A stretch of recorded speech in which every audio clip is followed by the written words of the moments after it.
नमस्कार. मी मोरेश्वर. हाय महाराष्ट्रमध्ये आपलं स्वागत आहे. राज्यात राज्यसभेच्या निवडणुका लागल्या आहेत.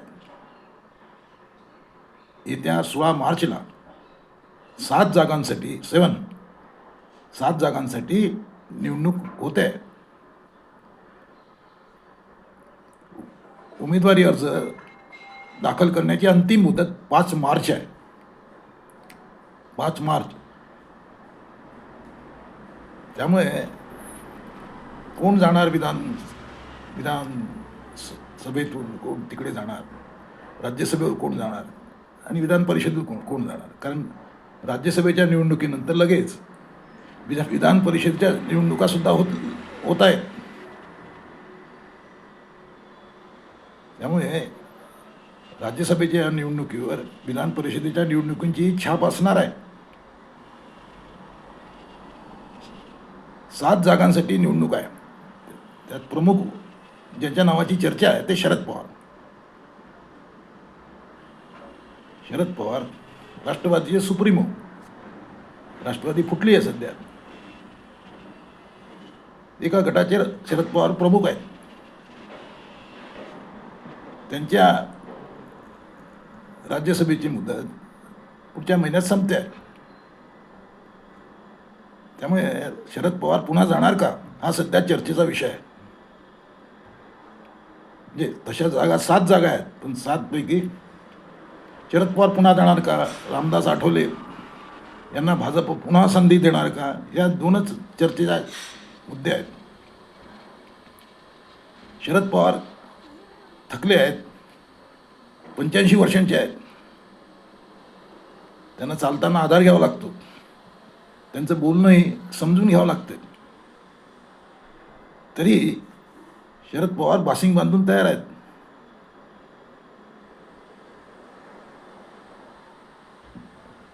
म्हणजे खुद्द संजय राऊत ठाकरे सेनेचे खासदार यांनी मागे सांगितलं की शरद पवार इच्छुक आहेत. त्यामुळे शरद पवारने जर आपली उमेदवारी जाहीर केली तर ते निवडून येतील का, त्यांनी निवडून यावं का, त्यांना निवडून द्यावं का. कारण निवडून देण्याचं काम महाराष्ट्रातल्या खासदारांना करायचं आहे. 288 आमदार आहेत. हे आमदार मतदार आहेत या निवडणुकीतले, राज्यसभेच्या निवडणुकीतले. त्यापैकी 2घांचं निधन झालं आहे. एक म्हणजे अजितदादा आणि दुसरं शिवाजीराव कर्डिले. त्यामुळे 286 मतदार आहेत. 286 आमदार मतदान करणार आहेत.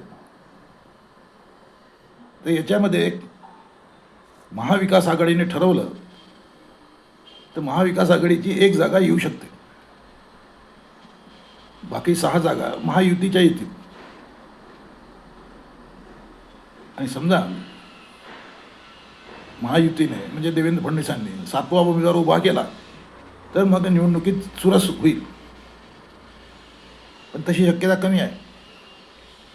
कारण शरद पवार उमेदवार होऊ शकतात आणि शरद पवारांना फारसा विरोध होईल अशातला भाग नाही. विरोध होऊ सुद्धा असू शकतो. 2 गोष्टी आहेत. शरद पवार उभे झाले तर त्यांना उद्धव ठाकरेंच्या ठाकरे सेना म्हणजे उबाटाच्या पाठिंबा घेऊन महाविकास आघाडी म्हणून शरद पवार निवडून येऊ शकतात. परंतु जर ठाकरे सेनेचा पाठिंबा घेतला राज्यसभेच्या निवडणुकीत तर नंतर विधान परिषदेच्या निवडणुकीत ठाकरे सेनेचे उमेदवार उद्धव ठाकरे यांना महाविकास आघाडीला पाठिंबा द्यावा लागेल. म्हणजे इकडे राज्यसभेत जायचं असेल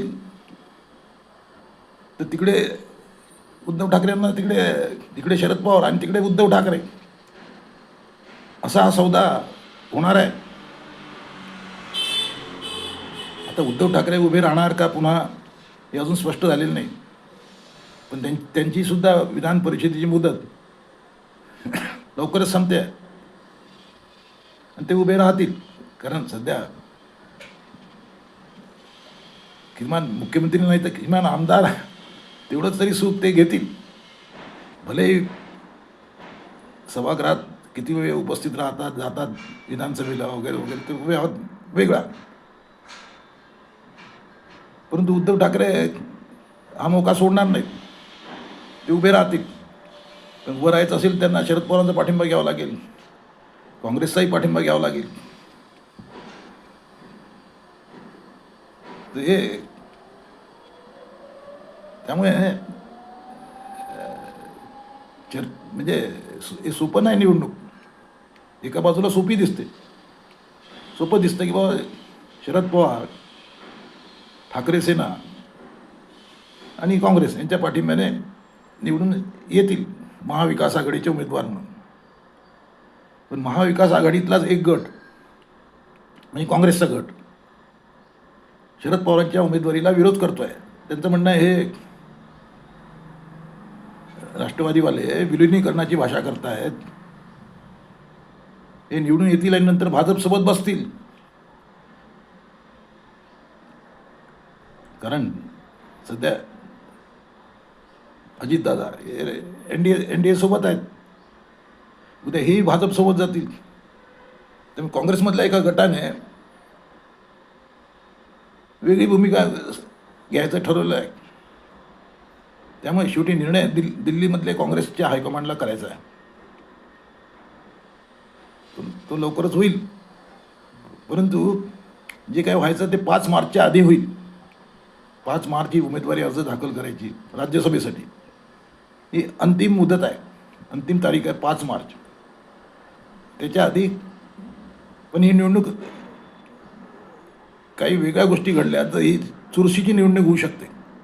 2022 साली असा चमत्कार झाला होता. महाविकास आघाडीची मतं फुटली आणि तो चमत्कार देवेंद्र फडणवीस यांनी घडवून आणला होता.